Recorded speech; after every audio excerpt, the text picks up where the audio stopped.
Hello, beautiful people. Welcome back to Proverbs of Praise. I'm so excited to see you all. I've missed you. I hope you've been doing well. Today, as you can see from the title, I was talking about therapy, y'all.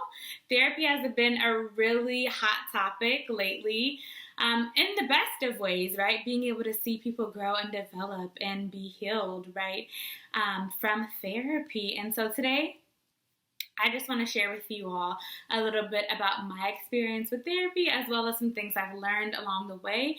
And then what do you do when it ends, right? What does that look like? And so most recently I was in treatment or in therapy for about a year and a half. I had an amazing therapist. She pushed me a lot. She helped me be able to see different patterns.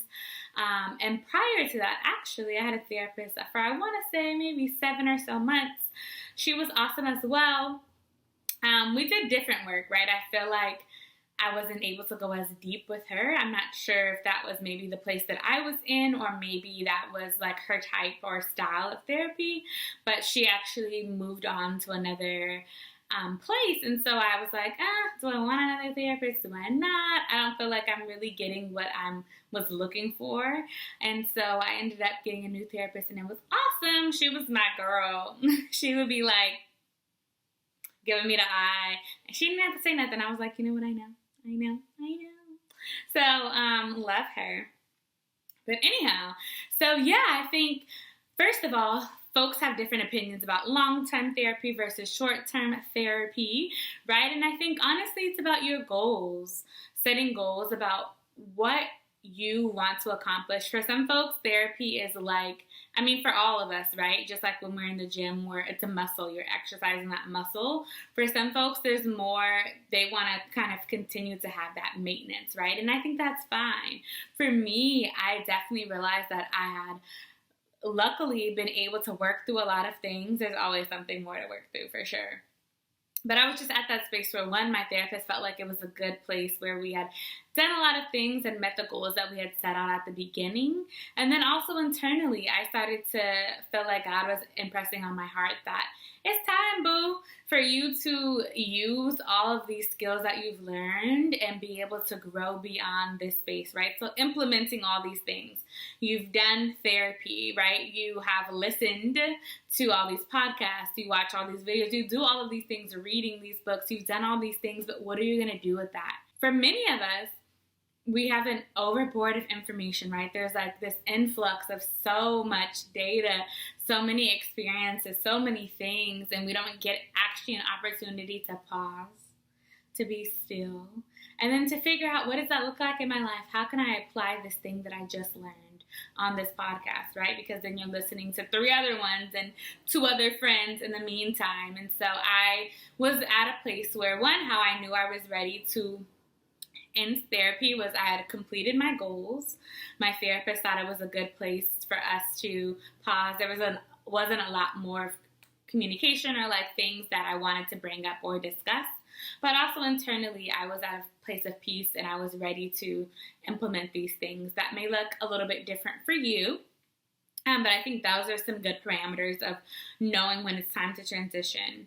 What I learned, I learned so much. Coming away, many people think, therapy, you're just talking to somebody.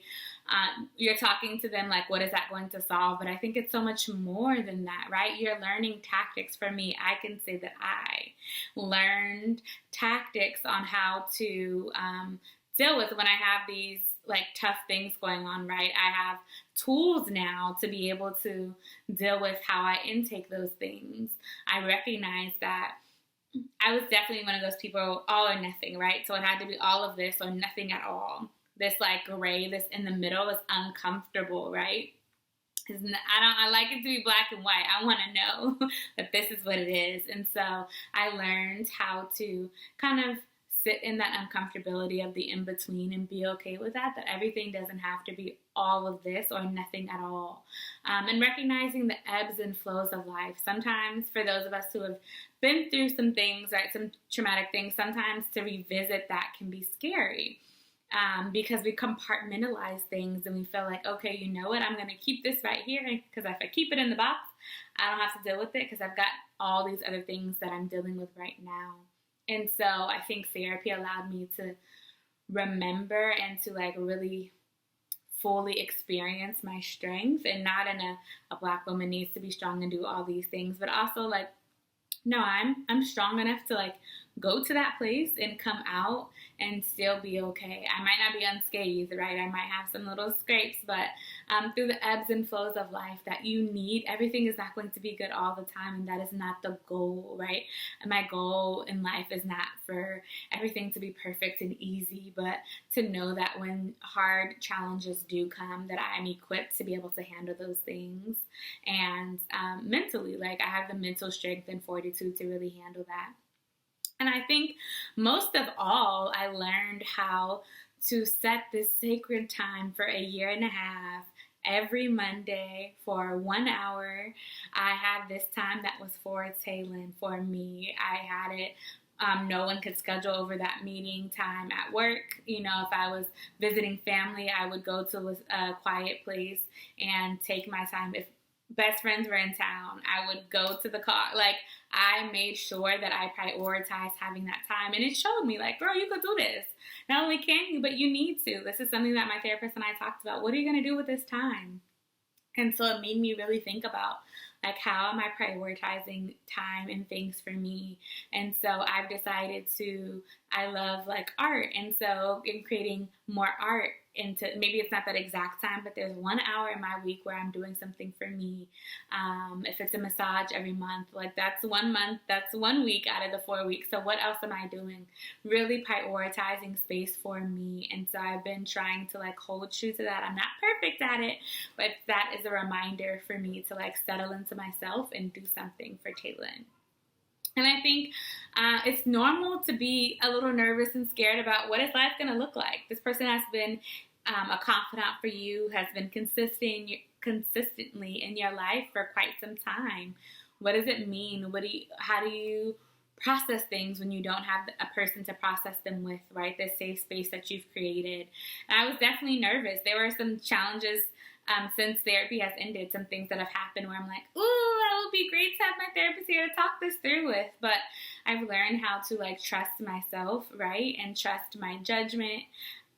And to recognize that you're going to fumble. It's okay when you look back and be like, you know what? I could have handled that differently. That's life. There's always going to be circumstances where you could have looked back and say that I could have handled this differently. But I think it's okay. It's recognizing that it's okay to be nervous. It's okay to be a little scared, but to settle in yourself, to trust you, to use those tools that you learned, and that you're going to be okay. You're going to be more than okay. So hope this encourages somebody to maybe take the step of therapy, right? To learn some tools to arm yourself with how to deal with some things so that everything is not, assumptions aren't made, or to deal with some trauma or change some patterns in your life, or to maybe ask yourself some better questions. Like your family, your partner, your friends, they should not be your therapist. They're not clinically trained, nor is that putting that amount of weight and pressure on them to like work through these hard things with you. It doesn't mean that you shouldn't confide in them when there are certain things that are going on, but to have someone just listen to you and be able to support you in the way that you need it is invaluable. So if it's encouraging you to go to therapy, if it is reminding you maybe like you're feeling like it's kind of time to transition from the therapist that you're with or treatment as a whole, to encourage you that yes, like you can do it, and to remind you, or rather to remind you at the end of the day that that you're going to be okay, that you're doing just fine, you're doing your best, and that is more than enough, all right? So I love y'all, and I cannot wait for you to see this beautiful face, this face more often. So have a beautiful rest of your day, and I'll see y'all later.